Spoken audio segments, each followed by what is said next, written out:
नमस्कार बच्चों।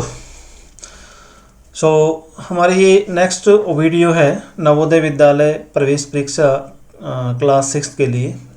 तो फटाफट इस वीडियो को आप शेयर कर दो सबसे पहले तो, उसके बाद लाइक कर दो, और यदि सब्सक्राइब नहीं किया है तो सब्सक्राइब कर दीजिएगा ताकि प्रत्येक वीडियो आपके पास पहुंच सके।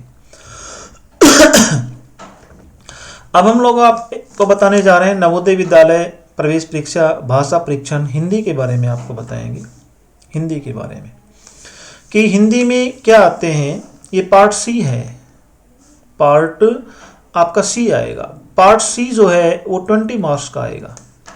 यानी कि कैसे आएगा, हिंदी का है तो हिंदी में आएंगे, इंग्लिश का है तो इंग्लिश का आएगा। आपके 4 पैसेज होंगे, एक पैसेज में 5 क्वेश्चन होंगे। Total question will be 20 question होंगे। यानी कि एक पैसेज के आएंगे सारे के सारे, एक पैसेज के अंदर 5 क्वेश्चन आएंगे, तो 4 पैसेज आएंगे। तो सबसे पहले क्या करना है, पैसेज को बड़े सावधानी से आपको पढ़ना है। पढ़ने के बाद में पैसेज के अनुसार ही आपको आंसर देना है। ये पैसेज स्टार्ट करने से पहले एक छोटी सी इंफॉर्मेशन है कि यदि आप चाहते हैं कि मेरा नवोदय विद्यालय में श्योर सिलेक्शन हो तो आप अपने मोबाइल के प्ले स्टोर से आरके कैंपस एक ऐप है, आरके कैंपस ऐप है, गूगल प्ले स्टोर से भी आप ले सकते हैं, वो आप डाउनलोड कर लें। फटाफट डाउनलोड कर लें आप, जैसे ये वीडियो फिनिश होती है उसके बाद इसको डाउनलोड कर लें। और वहाँ से complete course Navodaya Vidyalaya class 6 के लिए, यानी कि जो बच्चे 5वीं क्लास में पढ़ रहे हैं उनके लिए मात्र 999 रुपये का ये कोर्स है। आप फटाफट ये कोर्स परचेज कर लें यदि आप चाहते हैं कि मेरा नवोदय विद्यालय में एडमिशन हो तो। ठीक है जी, ये ऑफ़र केवल 50% का ऑफ़र चल रहा है, 30 नवंबर तक है ये ऑफ़र। और 30 नवंबर के बाद में इस कोर्स की कीमत हो जाएगी 1999 रुपये। तो आप फटाफट ये कोर्स खरीद लें। अब इस कोर्स में क्या है मैं बता दूँ आपको बात, क्या क्या मिलेगा इस कोर्स में। इस कोर्स में सबसे पहले आपको ई बुक मिलेगी। आपको क्या मिलेगी, एक ई बुक मिलेगी। यानी कि आपको नवोदय की बुक खरीदने की जरूरत नहीं है। ई बुक के अंदर आपको क्या क्या मिलेगा, टेस्ट सीरीज मिलेगी, टेस्ट सीरीज मिलेगी आपको, टेस्ट सीरीज मिलेगी। प्लस में मॉडल टेस्ट पेपर मिलेंगे, मॉडल टेस्ट पेपर मिलेंगे आपको। ये सारे के सारे ई बुक के अंदर जो मॉडल टेस्ट पेपर है, टेस्ट सीरीज हैं, ये पिछले 15 से 20 साल के अंदर जो क्वेश्चंस आए वही क्वेश्चंस हम लोगों ने सेट किए। क्यों किए सेट, क्योंकि नवोदय विद्यालय में 90% क्वेश्चन जो हैं वो 15 से 20 साल के अंदर जो पहले पूछे गए हैं क्वेश्चन हैं उन्हीं से जो है ना पेपर आपका सेट होता है। तो आपको ये अच्छी तरह कॉन्टेक्ट कर लेना है। दूसरा, आपको इसमें वीडियो लेक्चर मिलेगा, वीडियो लेक्चर मिलेगा आपको, वीडियो लेक्चर मिलेगा। वीडियो लेक्चर में आपको क्या मिलेगा, वीडियो लेक्चर में आपको जो है ना आपके 3 पार्ट होंगे। पार्ट ए के मेंटल एबिलिटी जो है उसके आपको जो है ना क्वेश्चंस का वीडियो मिलेगा। बी पार्ट में आपका मैथ्स है, उसका आपको वीडियो लेक्चर मिलेंगे। सी पार्ट में आपकी हिंदी है या फिर इंग्लिश मीडियम से हो तो इंग्लिश है, उसके आपको वीडियो लेक्चर मिलेंगे, कंप्लीट वीडियो लेक्चर। तीसरा क्या होगा, आपको टॉपिक वाइज जो है आपको वीडियो लेक्चर मिलेंगे, लाइव क्लासेस भी और रिकॉर्डेड क्लासेस के रूप में। चाहे वो मेंटल एबिलिटी के हों, आकृति के क्वेश्चंस हों, चाहे मैथ्स के हों, चाहे हिंदी के हों, चाहे इंग्लिश के हों, सभी के टॉपिक वाइज आपको बिल्कुल पूरा डिटेल में आपको अध्ययन मिलेगा। ठीक है जी। और क्या मिलेगा आपको इस कोर्स के अंदर, spoken English course, spoken English course बिल्कुल फ्री, बिल्कुल फ्री दिया है हम लोगों ने, बिल्कुल फ्री दिया है। तो आप ये फटाफट कोर्सेज खरीद लीजिएगा। 30 नवंबर तक हमारा ये ऑफर है। 50% ऑफर चल रहा है, 999 रुपये कीमत है, उसके बाद 1999 रुपये हो जाएगी। ये कंप्लीट कोर्स है। बस आप इतना सा कोर्स कर लीजिएगा, आपका 100% आपका सिलेक्शन हो जाएगा नवोदय विद्यालय में। अभी हम लोग आगे चल रहे हैं।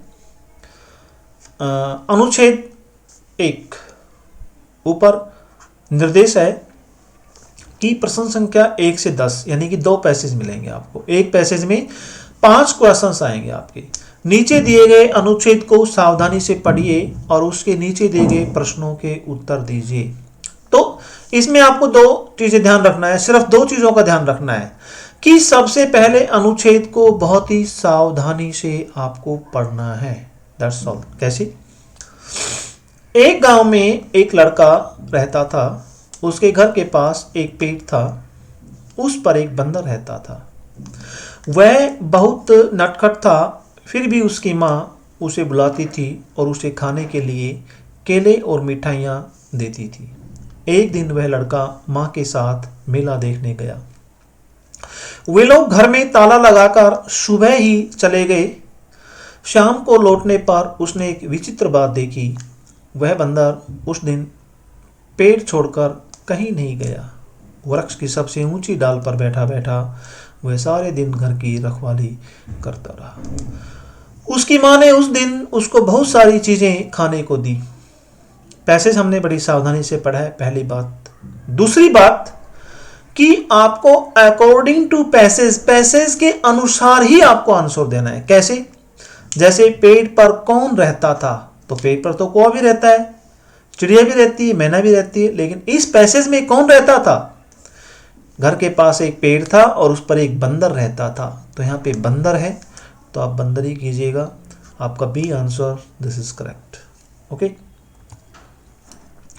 वही पैसेज है। क्वेश्चन आपका नेक्स्ट क्वेश्चन आ गया, क्योंकि मैंने बताया कि एक पैसेज में आपके 5 क्वेश्चंस आएंगे और 4 पैसेज आएंगे। 20 नंबर का आपका हिंदी का होगा। लड़के की माँ उसे क्या खाने को देती थी? ये आपका थोड़ी सी क्लरिकल मिस्टेक है। उसे क्या खाने को देती थी? अब देखो भाई, इसमें पैसेज में उसे बुलाती थी, उसे खाने के लिए केले और मिठाइयाँ देती थी। केले और मिठाइयाँ यानी कि फल देती थी, रोटी देती थी, सब्जी देती थी। ऐसा कहीं भी नहीं है इनमें तीनों का कोई डिस्क्रिप्शन नहीं है। क्या है? केले और मिठाइयाँ देती थी।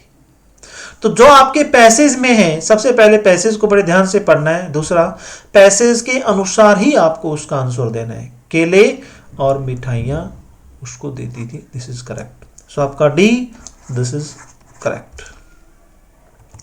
नेक्स्ट है कि लड़के के घर की देखभाल किसने की? वे लोग घर में ताला लगाकर सुबह ही चले गए। शाम को लौटने पर उसने एक विचित्र बात देखी। वह बंदर उस दिन पेड़ छोड़कर कहीं नहीं गया। वृक्ष की सबसे ऊंची डाल पर बैठा बैठे वह सारे दिन घर की रखवाली करता रहा। तो घर की रखवाली किसने की, देखभाल किसने की? बंदर ने, कुत्ते ने, चिड़िया ने? तो बंदर था। दिस इज ए आपका करेक्ट आंसर है। नेक्स्ट, मेले से लौटने पर लड़के की मां ने बंदर को क्या दिया? अब देखो, उसकी मां ने उस दिन उसको बहुत सारी चीजें खाने को दी। बहुत सारी चीजें खाने को दी, ये आपका आंसर होगा। यहां पे पहले वाला आंसर क्या आया था कि उसको क्या देती थी उसकी मां? केले। उसकी मां उसको केले और मिठाइयां देती थी वहां पे। लेकिन इसमें कहता है कि मेले से लौटने पर उसकी मां ने उस दिन उसको बहुत सारी चीजें दी। तो अमरूद, केले दिए? नहीं। अमरूद दिया? नहीं। बहुत सारी चीजें दी। Answer C, this is correct. आपका C option, this is correct. शाम को लौटने पर विचित्र बात क्या देखी? बंदर ने सब कुछ तोड़ दिया था? नहीं, ऐसा भी नहीं है। क्या देखी उन्होंने? कि उस दिन पेड़ छोड़कर कहीं नहीं गया वो बंदर।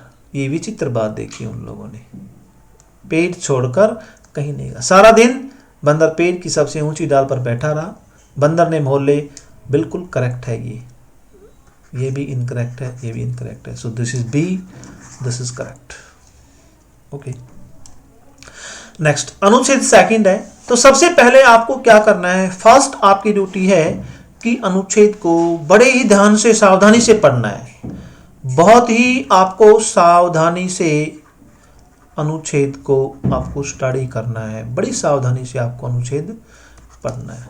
ठीक है, तो देखिए पढ़ते हैं। चित्तौड़ वर्तमान राजस्थान राज्य का एक जिला है। यह मुस्लिम आक्रमणकारियों से लोहा लेने वाले मेवाड़ राज्य के राजाओं की राजधानी थी। अलादीन खिलजी ने 1303 ईस्वी में चित्तौड़ पर अधिकार कर लिया था। बाद में राजपूतों ने 1308 वीं में चित्तौड़ पर पुनः अधिकार कर लिया। अकबर के शासनकाल में भी राजपूतों ने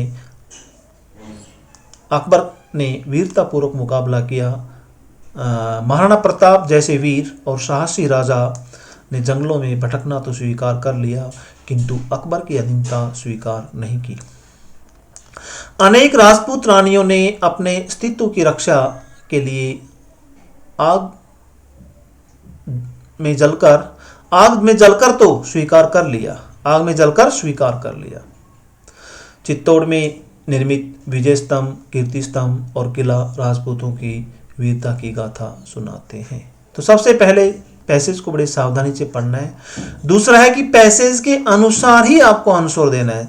चित्तौड़ स्थित है, चित्तौड़ कहाँ पे है? वर्तमान राजस्थान राज्य का एक जिला है। उत्तर प्रदेश में नहीं, राजस्थान में बिल्कुल करेक्ट है, बिहार नहीं, गुजरात नहीं। So this is B is correct according to passage. Passage के अनुसार ही आपको आंसर देना है। नेक्स्ट क्वेश्चन है, अलाउद्दीन खिलजी ने चित्तौड़ पर अधिकार कर लिया था। कब किया था अधिकार उसने? देखो, अलाउद्दीन खिलजी ने 1303 ईस्वी में चित्तौड़ पर अधिकार कर लिया था। 1303 आपका आंसर है, तो यहाँ पे 1303 C, this is correct. C is more correct. Okay, next question है आपका, कीर्ति स्तंभ व विजय स्तंभ स्थित है। विजय स्तंभ और कीर्ति स्तंभ कहाँ पे स्थित है? चित्तौड़ में, मेवाड़ में, चित्तौड़ में। बी, दिस इज करेक्ट, क्योंकि यहाँ पे आप राजस्थान में नहीं दोगे, ये चित्तौड़ के अंदर स्थित है। चित्तौड़ में देखो, चित्तौड़ में निर्मित विजय स्तंभ, ठीक है ना। So this is B, this is correct. B आपका करेक्ट आंसर है। अगला क्वेश्चन है आपका, अकबर की अधीनता को किसने स्वीकार नहीं किया? तो स्पष्ट है कि अकबर की अधीनता यहाँ पे लिखा है, महाराणा प्रताप जैसे वीर साहसी राजाओं ने जंगल में भटकना तो स्वीकार कर लिया, किंतु अकबर की अधीनता स्वीकार नहीं की। महाराणा प्रताप ने। ए, दिस इज करेक्ट।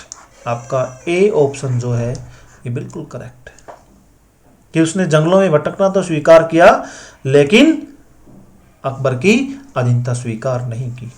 अगला क्वेश्चन है, नेक्स्ट क्वेश्चन, राजपूत रानियों ने आएगा भाई, ये थोड़ा सा क्लैरिकल मिस्टेक आ जाती है। अपने अस्तित्व की रक्षा के लिए क्या करती थी? राजपूत रानियां अपने, ये भी सही है, ठीक है। राजपूत रानियां अपने अस्तित्व की रक्षा के लिए क्या करती थी? बिल्कुल सही है, ये नहीं आएगा यहाँ पे। क्या करती थी? जौहर कर लेती, आग में जलकर जौहर करती थी। इसमें लिखा है ना, ये रहा देखिए, रानियों ने अपनी स्थिति की रक्षा के लिए जलना तो स्वीकार कर लिया, तो भाग जाती थी, ऐसा नहीं है, आग में जलकर जौहर करती थी। This is correct. So B आपका बिल्कुल करेक्ट आंसर है। सो बच्चों, आप फटाफट जो है ना इस वीडियो को शेयर करो, लाइक करो, और यदि आपने यूट्यूब चैनल सब्सक्राइब नहीं किया है तो सब्सक्राइब कर लीजिएगा, ताकि सभी वीडियो आपके पास बड़ी आसानी से आ सकें। और जल्दी कीजिएगा, आप अपने मोबाइल के प्ले स्टोर से RK कैंपस एक ऐप है, वो आप डाउनलोड करके वहाँ से जो है ना मात्र 999 रुपये में एक कंप्लीट कोर्स नवोदय का आप खरीद सकते हैं। 30 नवंबर लास्ट डेट है, 50% ऑफ चल रहा है, उसके बाद कीमत हो जाएगी 1999 रुपये। ठीक है, बस इतना कर लीजिएगा, आपका श्योर सिलेक्शन होगा। ठीक है, सो अगली वीडियो में हम लोग आपसे जल्दी मिलेंगे, तब तक के लिए जय हिंद, नमस्कार।